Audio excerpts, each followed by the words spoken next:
So, we're here at the Royal Northern College of Music with, in the company of Filip Michalak, who is going to be performing the Beethoven's Fifth Piano Concerto, The Emperor, at a concert in Shrewsbury with the Shrewsbury Choral Society on the 4th of May this year.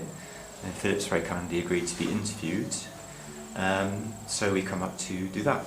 And so I was wondering if we could start, Filip Michalak. So how is it that you, from Denmark, end up here in Manchester? So can you tell us something about your journey that's taken you here? Yes.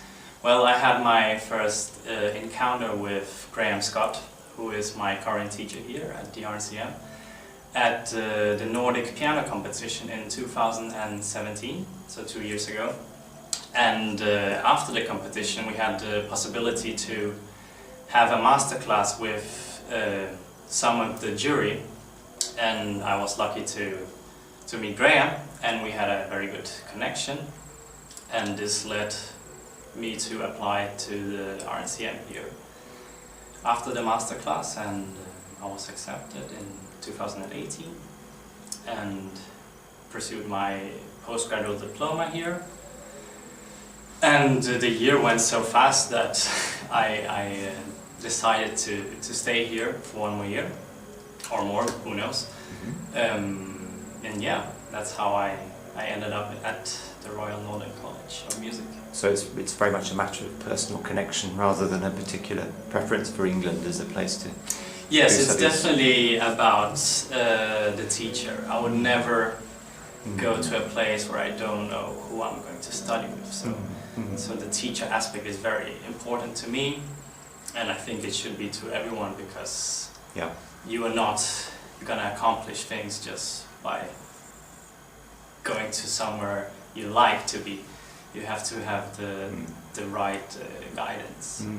Okay, thank you. So let's wind back a few years to your earlier life. So when did you actually start playing the piano?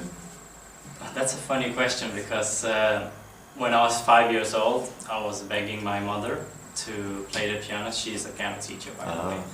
Okay.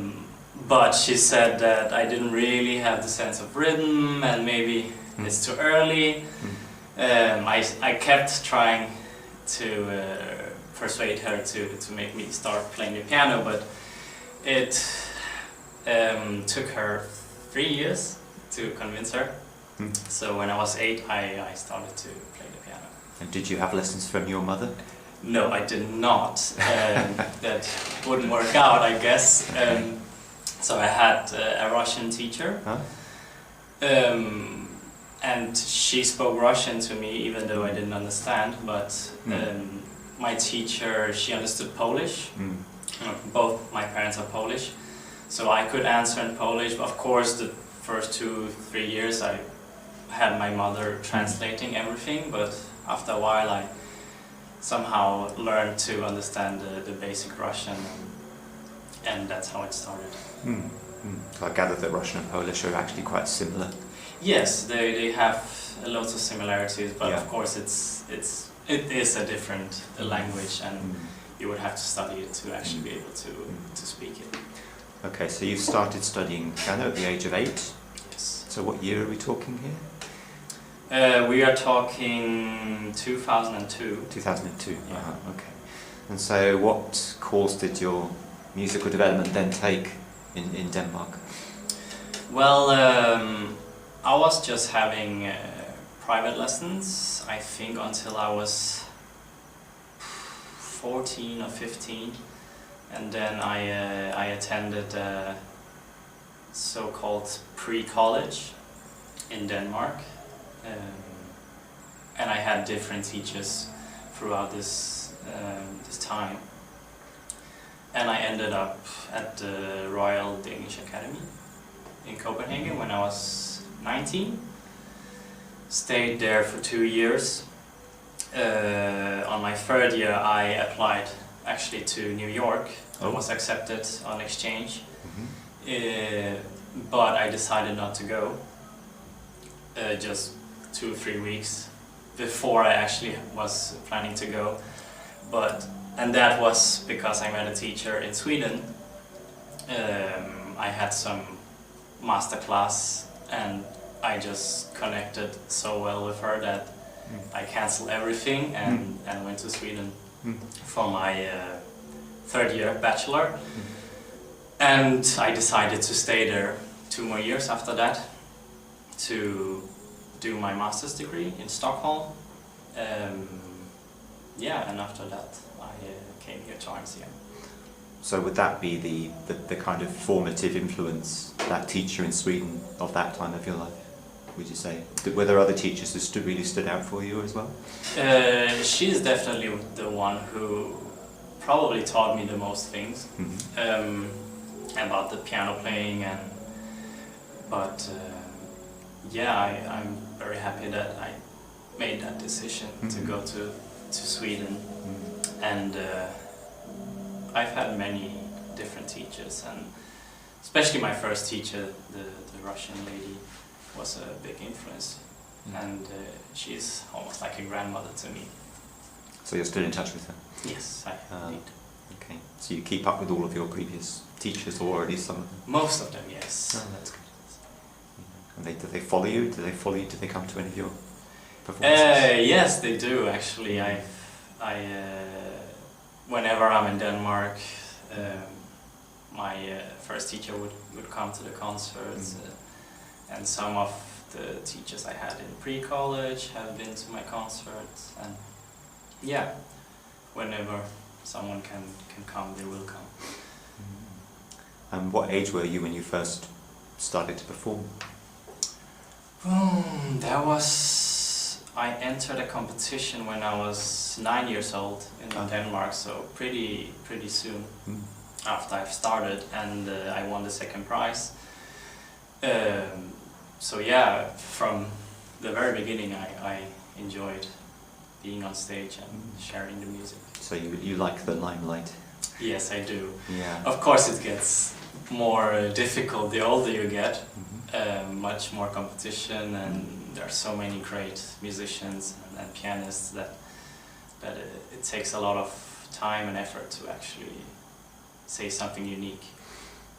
And so you think saying something unique, is that what you need? Is that what you need to bring to a performance to be kind of noticed, taken seriously? Definitely. I mean, nowadays there are so many pianists, and just everyone can play technically well, but it's about if you have something special inside you, you can say, and that it really change someone's lives, like a performance that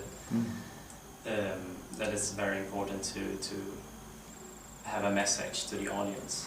And can you say anything more about that message, or is it just something you feel intuitively?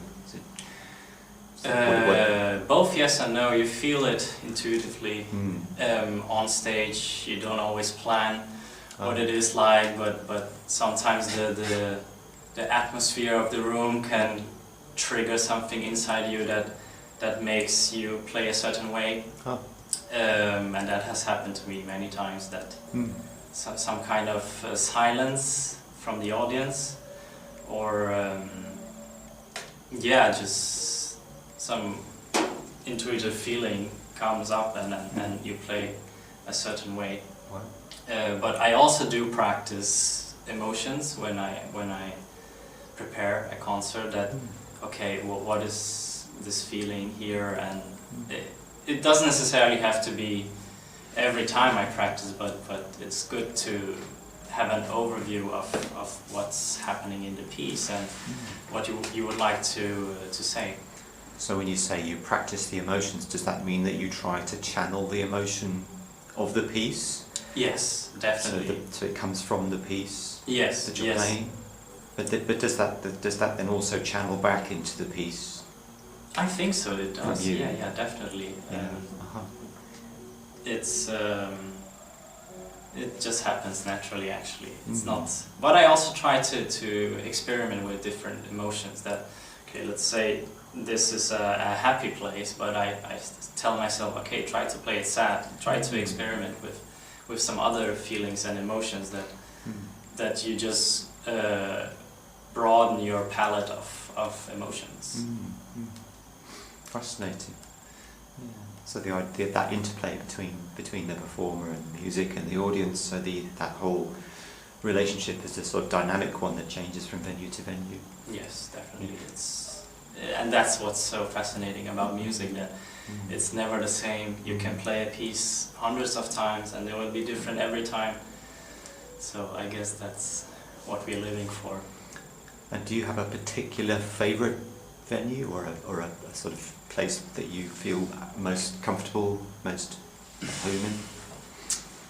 Not really. I enjoy going to different places. I like to play in churches because it somehow gives you some spiritual feeling of the room, and also the sound you can produce, and there's often like a, how do you say, the sound doesn't disappear, so you have to take that and notice it and know how to play with it. The sound doesn't disappear. So what? Yeah, exactly. It doesn't get. You mean it doesn't get absorbed? No. Yeah. So you talk about there's a spiritual dimension to the whole thing. Would you call yourself a religious person?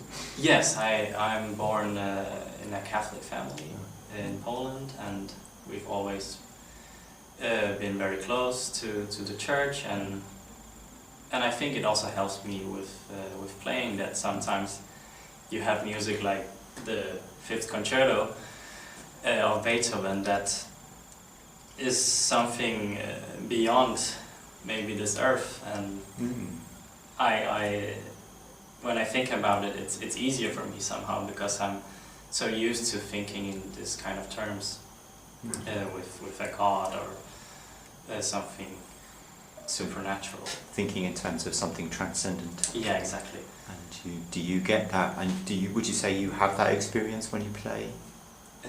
Yes, I would say so, actually.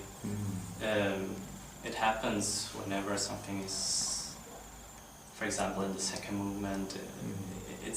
I almost can't put words to what's happening, because the music is so beautiful, and you just feel something special. Well, we'll come back to the specific concerto in a minute, and I'm very much hoping you will play extracts of it that you think illustrate, I suppose, particularly well the specialness of the piece.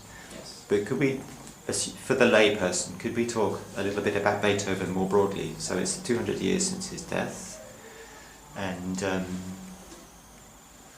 250.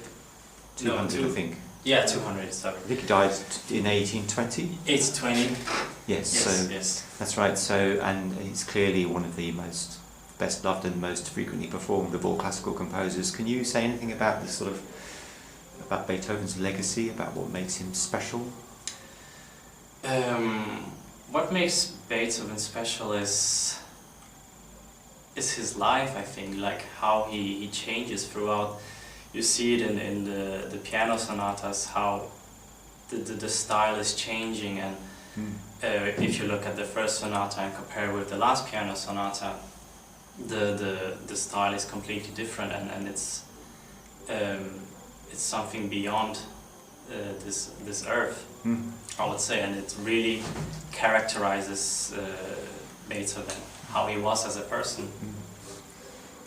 So the early sonatas, for instance, I suppose he was a man very much learning his craft. Yes.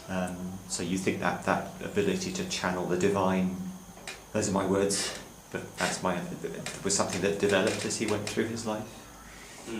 Yeah, I mean, he struggled a lot, this person, and especially with his ear, like he was getting deaf, and completely deaf at his last years, and and he was not even able to perform the Fifth Piano Concerto, which was the first concerto he couldn't perform himself, or that he didn't do. At least it was his pupil Carl Czerny who premiered this work. All the other concertos he played himself. So he was struggling a lot, and Yeah. you can see that in his music, and especially I'm particularly fond of his late string quartets. They really say something that you can't put words to.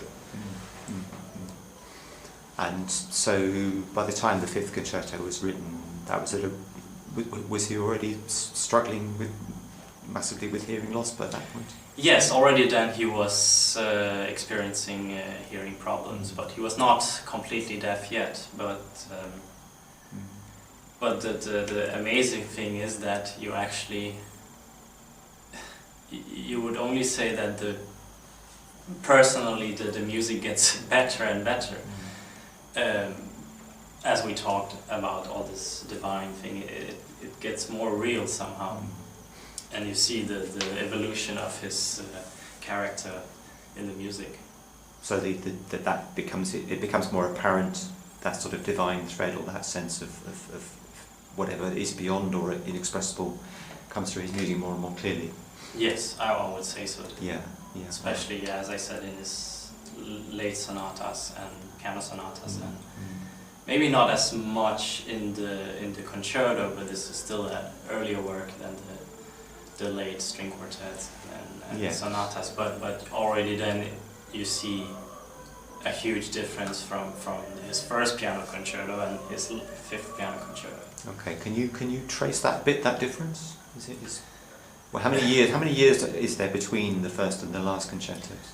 I'm not 100% sure, but it's not that much. It's around 30 years. Oh. All the concertos are written in a small amount of time. Maybe it's 25. I'm not sure exactly, but it's not like the first sonata and the last piano sonata. There's many more years in between. And you clearly see the evolution of classicism towards the romanticism, and you see that already in the fourth concerto. So for the layperson, what would be the hallmarks of classicism, and what would be the hallmarks of romanticism?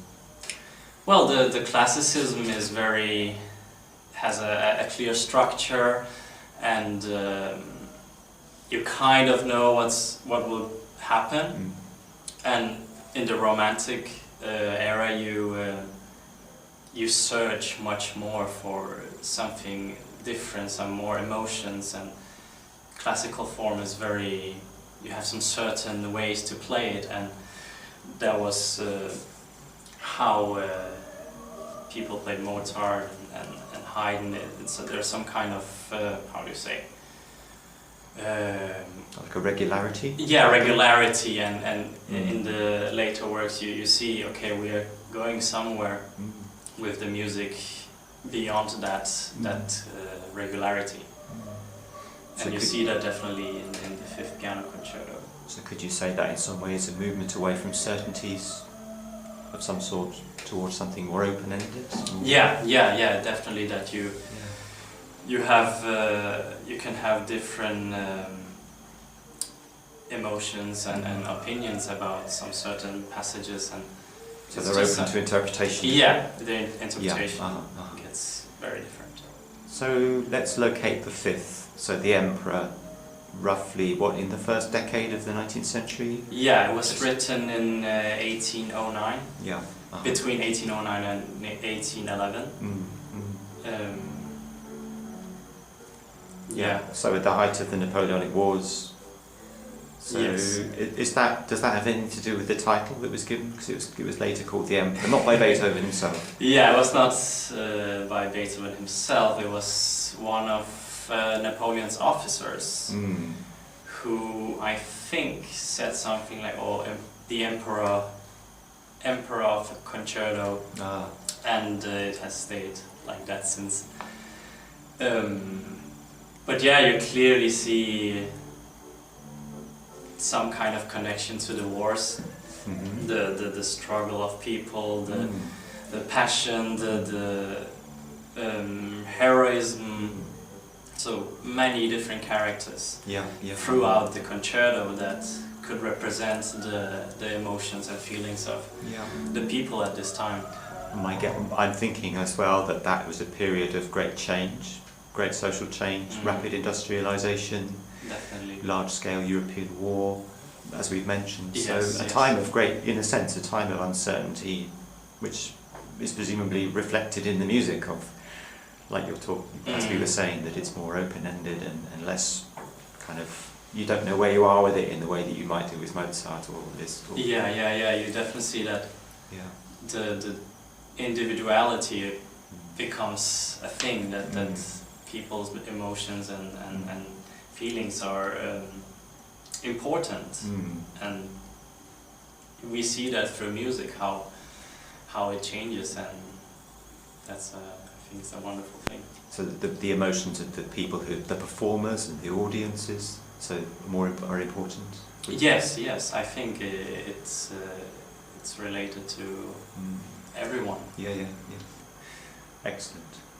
Okay, so if you're still good to continue, it would be lovely now if you could sort of take us through the structure of the concerto a bit and maybe play a few of your favourite extracts from it and maybe explain there, as far as one can, and put it in words, of course. Yes. So the first movement starts off with a big cadenza, which is very unusual from the other piano concertos. I can just play maybe a bit from that. So.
That's the beginning, very monumental, and here am I.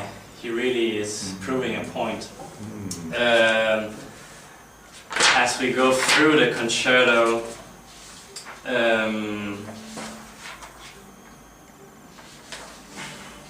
there are many places that are very Beethovenian, like the changes of mood.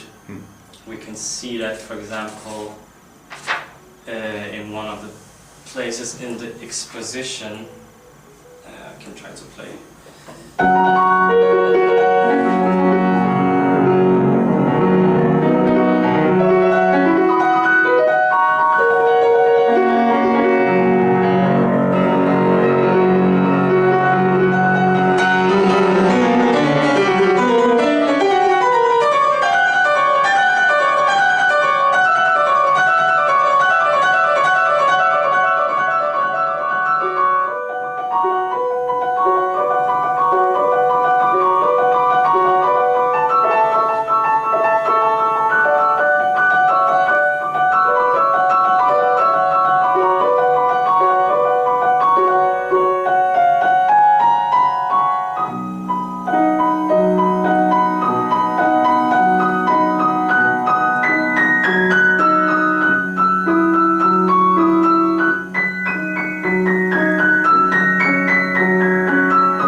Very abrupt change of mood. Abrupt changes, like from pianissimo to fortissimo. And what does that change of mood evoke for you? What can you say what's going on there? I would say it's some kind of uncertainty and struggle, which could show the how it was at this time. That especially when it's a war, you don't know what will happen, and but with a certain element of serenity and optimism as well. In the latter stage of the piece. Yes, definitely, and you see as we go on in the concerto how it maybe gets happier towards the end. Happy is good. What is unusual in the first movement is the cadenza at the end, which normally is a place where you would improvise, but Beethoven chose not to do that. He actually writes out the cadenza. And he even says in the score that do not play a cadenza but continue without interruption, which he never did in the other concertos. So that's definitely something innovative about this, which I will also talk about in the second movement, which is an almost improvisatory movement. I can show the first entry of the second movement, which comes from Almost Heaven.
Something completely different from the first movement. And what is happening towards the end in the second movement is that, which is the innovative thing here, that he takes the theme from the third movement and plays it here in the cadenza in slow tempo, which is not something he has done before in the other piano concertos. So he's anticipating the third movement. Yes, exactly. He's. I can show that bit here.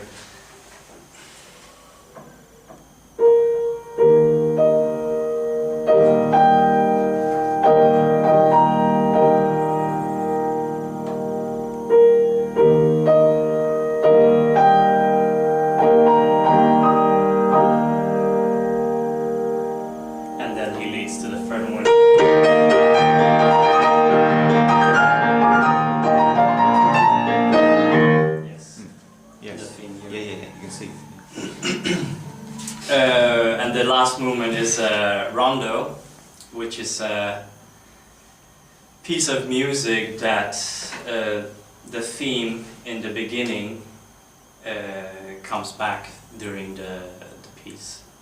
So we hear the theme plenty of times in all the keys you can imagine. Actually, he even goes that far as E major, and we are in E flat major, so it's the furthest almost we can get.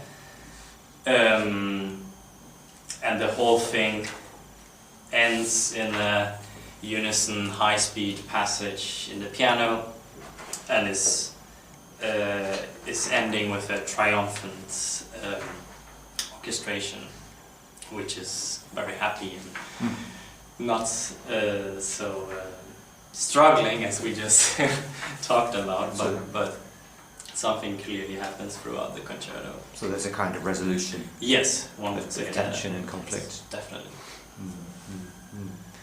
Okay, I guess you don't want to play the end really for fear of spoilers.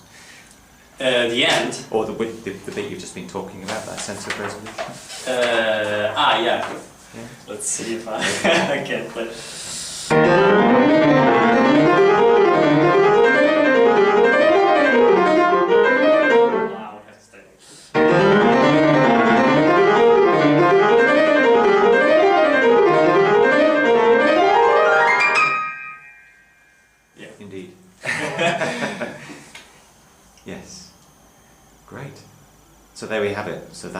is the fifth concerto in a nutshell. Yes. Yeah. So, well, Philip, you know, we've been talking for 30 minutes and you've been playing, and it's been a privilege to watch at close quarters and allow that marvel of the magic of Beethoven to unfold. Thank you. So, it was a pleasure too. Thank you very, very much for agreeing to speak to us today, and we look forward to seeing you in Shrewsbury on the 4th of May with full orchestra, with a choir, in a wonderful church, with a wonderful atmosphere, which I think you'll very much enjoy. Yes, I'm looking very much forward to So it. once again, thank you very much. Thank you.